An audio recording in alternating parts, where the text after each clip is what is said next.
ಬರ್ರಿ ನಮಸ್ಕಾರ ಸರ್. ನಮಸ್ಕಾರ. ಈ ನಮ್ಮ ಮಂದ್ಯಾಗ ನಮ್ಮ ಕುಲ ಪದ್ಧತಿ ಮದುವೆ ಕಾರ್ಯಕ್ರಮ ಫಸ್ಟ್ಗೆ ಚಾಲೂ ಮಾಡ್ಬೇಕಂದ್ರ ಪ್ರಪ್ರಥಮ ಗಂಗಿಗೆ ಹೋಗ್ತೀವಿ ನಾವು.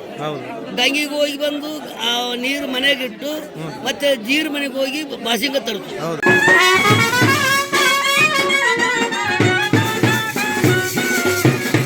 ಆಮೇಲೆ ಗುಡಿಯಾಗ ಐರಣಿ ಇಟ್ಟಿರ್ತು. ನಮ್ಮದು ಎಷ್ಟೋ ದೂರ ಇರಲಿ ದೇವಸ್ಥಾನ ನಮ್ಮ ಕುಲಪದ್ಧತಿ ದುರ್ಗಮ್ಮ ಗುಡಿಯಾಗ ಅದನ್ನ ಮತ್ತೆ ಹೋಗಿ ಪೂಜೆ ಮಾಡಿಸ್ಕೊಂಡು ಕುಂಬಾರ ಗುಂಡನಂತ ಅಲ್ಲಿ ಮಾಡಿ ಕುಂದಿರಿಸಿ.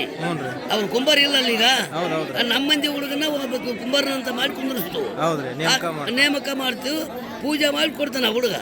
ಅವನ್ ತಾಂಬಂದು ಇಲ್ಲಿ ಇಟ್ಟು ಮತ್ತೆ ಅಂದ್ರದಾಗ ಸುರುಗಿ ಮಾಡ್ತೀವಿ. ಅವಾಗ ಏನ್ರಿ ಎಲ್ಲ ಉಲಿಪಿ ಕೊಡ್ತೀವಿ. ಅದ್ರ ಪೂಜೆಗೆ ಏನು ಬೇಕೋ ಕೊಡ್ತೀವಿ, ದಕ್ಷಿಣ ಎಲ್ಲ ಕೊಟ್ಟು ಏನ್ರಿ.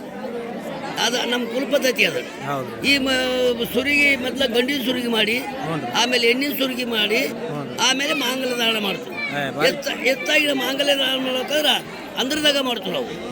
ಸಿಸ್ಟಮ್ ನೋಡ್ರಿ. ಹೌದು, ನಾವು ಅಂದ್ರದಾಗ ನಾವು ಸ್ವಾಮಿಯವ್ರನ್ನ ಕರ್ಸಾಗಿಲ್ಲ.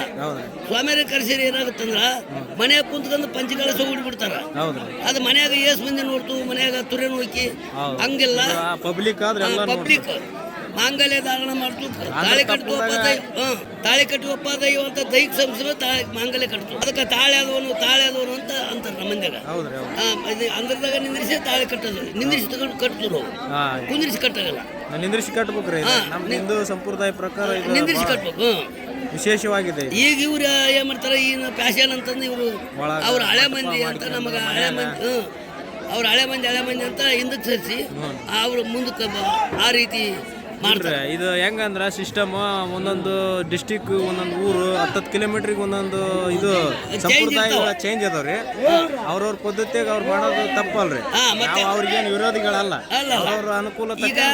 ನಮ್ಮ ಊರಾಗಲಿ ನಮ್ಮ ಓಣ್ಯಾಗಲಿ ಹಿರಿಯರು ಏನು ಹೇಳಿ ಪಾಲಿಸ್ಯಾರ ಅದನ್ನ ಮಾಡ್ತೀವಿ. ನಮ್ಮ ಹಿರಿಯರು ಹಿಂದೂ ಸಂಪ್ರದಾಯ ಏನು ನಮಗೆ ಕೊಡುಗೆ ಕೊಟ್ರ ಅದನ್ನ ನಿರಂತರವಾಗಿ ನಾವು ನಮ್ಮ ಮಕ್ಕಳಿಗೆ ಈ ತರ ಮಾಡ್ಬೇಕು ಅನ್ನೋದು ಒಂದು ತೋರಿಸಿ ಮಾಡ್ತೀವಿ. ಈಗ ಪ್ಯಾಶನ್ ಅಂತಂದು ಈಗ ಕೆಲವೊಬ್ರು ಏನೇನ ಮಾಡ್ತಾರ, ನಾವು ಜೈ ಅಂದ್ಬಿಡ್ತೀವಿ. ಅವ್ರಿಗೆ ಹೊಂದ್ಕೊಂಡು ಹೋಗ್ಬೇಕಲ್ಲ. ಅವ್ರಿಗೆ ಹೊಂದ್ಕೊಂಡಿಲ್ಲ ಅಂದ್ರೆ ನಮಗೆ ನಾಳೆ ನಮ್ಮನ್ನು ನೋಡ್ಕೊಳಲ್ಲ ಅವರು. ಧನ್ಯವಾದ. Thank you.